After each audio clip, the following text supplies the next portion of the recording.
Hey and welcome to this new video about the GMAT Verbal part. In this video I will tell you everything you need to know, so stay tuned until the end so you get all the important information. First of all, I will start with the structure and the scoring of the GMAT Verbal part. Then I will go over to the percentiles goals you should aim for if you want to be a top performer. I will show you the key verbal areas.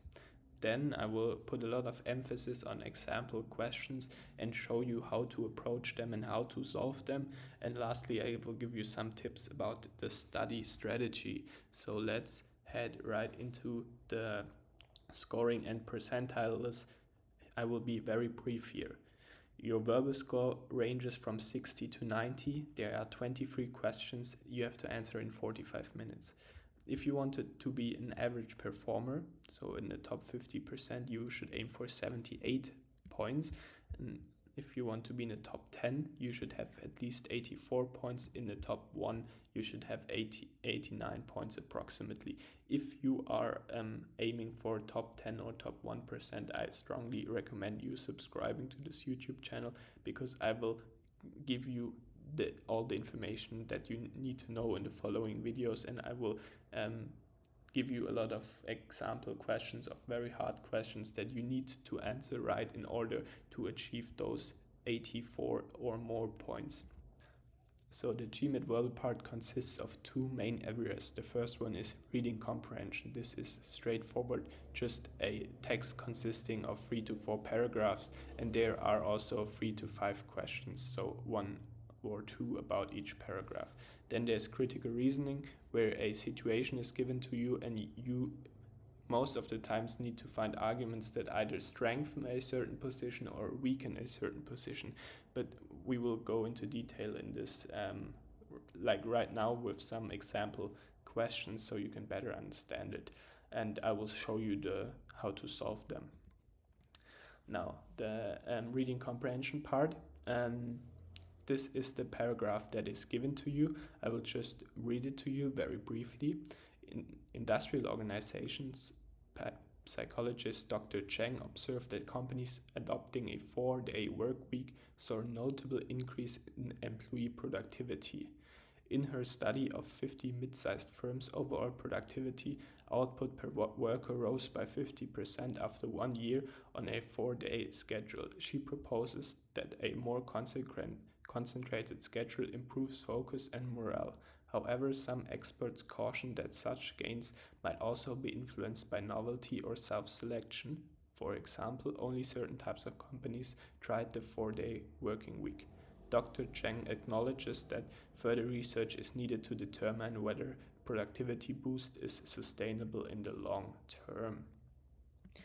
So now, having read those questions, those are the 5 answer possibilities. Stop the video now if you wanted to do it yourself, because I will show you now how I would solve this question.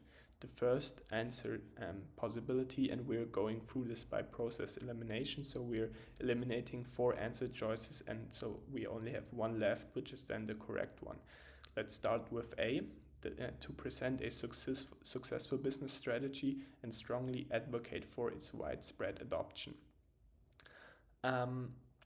Here the issue is that she didn't, or this Dr. Cheng didn't really specify if she strongly advocates for it. She said it's could be improve focus and morale. However, she also acknowledges that further research is needed, so she does not clearly determine whether it's a good or not good approach to adopt this 4-day work week, so we can cut out option A. Option B is to discuss a research finding on a new work week structure and consider possible interpretations of the result.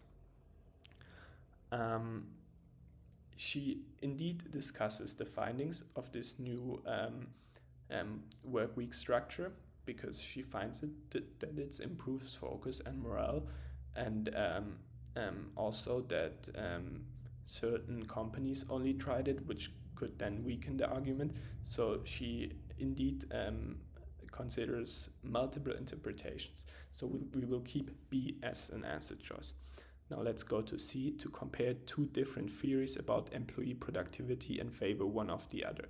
This is clearly wrong, as she does not favor one of the other. She said the new 4-day working week could be more concentrated and could be increased focus and morale. However, she also points at downsides. So it's not really that she favors one over the other. So C is also eliminated. Then we have D, to outline a problem in employee productivity. Okay, like we can start right here. She does not outline a certain problem with employee productivity. She doesn't specify that's a problem. She only says how to boost it, and also proposed the 4-day work week as the only solution. And here right away this word only stands out for me. She never says that this is the only way to fix it. And if you have words like only or never or anything like that, this should always like ring a bell to you if you read it, because this means there is no other solution, and this is clearly not what she is or which this paragraph is stating, that this is the only solution. So D is also clearly out. And lastly, let's look at E, to recount the history of a company's workweek policies and their outlines. I mean, this is also wrong, because it's not one company. She's studying 50 companies. So here right away you can see it's not true, and therefore we can also eliminate E. We will stick with B, which is the correct answer choice. Now let's jump ahead with the critical reasoning. So the other part of the verbal, of the quant verbal part. I will again read the information to you, and then we will head to the question. A city's public library system reported a 20% increase in book checkouts this year after implementing a new community outreach program. The library director concludes that the outreach program caused the rise in checkouts, proving the program's effectiveness. So first of all, the question is, which of the following, if true, most strengthens the library director's conclusion? Now again, please stop the video if you want to solve it yourself, because I will now go ahead on showing you how I would solve such a question. First of all, let's think about, again, the information we're giving. So they're introducing a new community outreach program, and the outreach program is responsible for the 20% increase in book checkouts. This is the information that we're basically given, summarized in my own words, and the library director is the one that is concluding this this argument chain, let's say. Okay, so let's look at the question. Several neighboring cities that did not change their library program saw a 20% increase in checkouts this year as well. Now, if this would be true, if A would be true, then this would mean that there must be something else that led to the 20% increase. Because if the neighboring cities also have this 20% increase, then the community outreach program cannot be responsible for the increase. Therefore, option A is wrong, because it actually weakens the argument of the program director, because it tells us something else needs to be responsible. B, a local recession this year caused more residents to borrow books from the library rather than buy new books.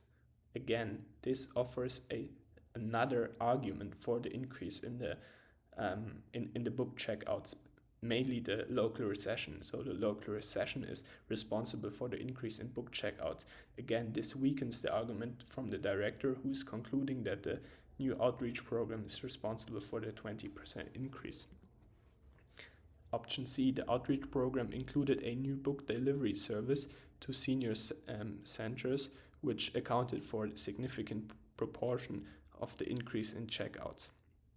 Now here we have the information giving that new book delivery service, which is to senior centers, is responsible for the 20% increase. You may say this is an alternative explanation, but it's actually the delivery service is part of the outreach program. So this is exactly an argument that strengthens the library director's argument, because it says, okay, this part of the outreach program is responsible for the increase, and therefore this indeed strengthens the argument. So we will keep C. Let's look at D. A survey of library patrons indicated that most were unaware of the new community outreach program. Again, this weakens the argument. If there, or it doesn't really weaken it, but it also does not strengthen it. I mean, yeah, the argument doesn't get stronger because of it. I mean, there could be the argument made that some people just didn't know about the program because it's not publicly stated. But again, this doesn't strengthen the argument. It keeps it the same way, maybe even weakens it a bit, because if the new program would be responsible, maybe some would know it. Lastly, let's talk about E. The library system also expanded its hours of operation significantly this year, allowing people more time to visit. Again, this is an alternative explanation. We have the library system being open for more hours, which is a possible explanation of why we have this 20% increase. So we will kick out both D, as I said before, and E, and we will remain with C, which is the correct answer. So last but not least, some very helpful tips. So the first one is on time management. You have 45 minutes for those 23 questions. As I said before, that's roughly 2 minutes per question. You should take a bit less than 2 minutes per question. Also, if you study now, please always track how long you take for each question, and it should be 1 minute 50 approximately. So you have also some time to review the questions at the end, because in the GMAT Focus, as you know, you can change up to 3 questions. So always, if you train for the GMAT, stop the time you need for each question so you get a better feeling of the time. And second tip on time management: if you're struggling with a question, just select your best guess. You're working with process elimination, and if you have maybe 2 left and you don't know, just select the one you like more, bookmark it, and go on. You can review it later. Now the second tip on reading comprehension, because I see many people making easy mistakes here. The first one is read actively and strategically.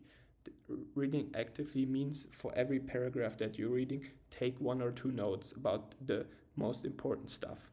Then second tip is identify the main idea and the author's purpose. Here it's very crucial. Every paragraph has a certain reason why it's there. It might introduce a new topic, it might give an argument, it might give a counter argument, it might give an example, but there's always one reason why the paragraph is there and is exactly at this position in the GMAT. And you need to, for each paragraph, you need to find this purpose. And lastly, mentally summarize the paragraphs. You shouldn't memorize every detail, that's not the point. You should rather know where the details can be found. And you should memorize the most important stuff of each paragraph, so that if there's a question on the details, you know exactly where to look for. And lastly, thank you for watching this video. Check out my other video about the GMAT Quant, where I tell you everything you need to know about the GMAT Quant. Please leave a like and subscribe to the channel, that would be super nice for you. Thank you, and see you next time.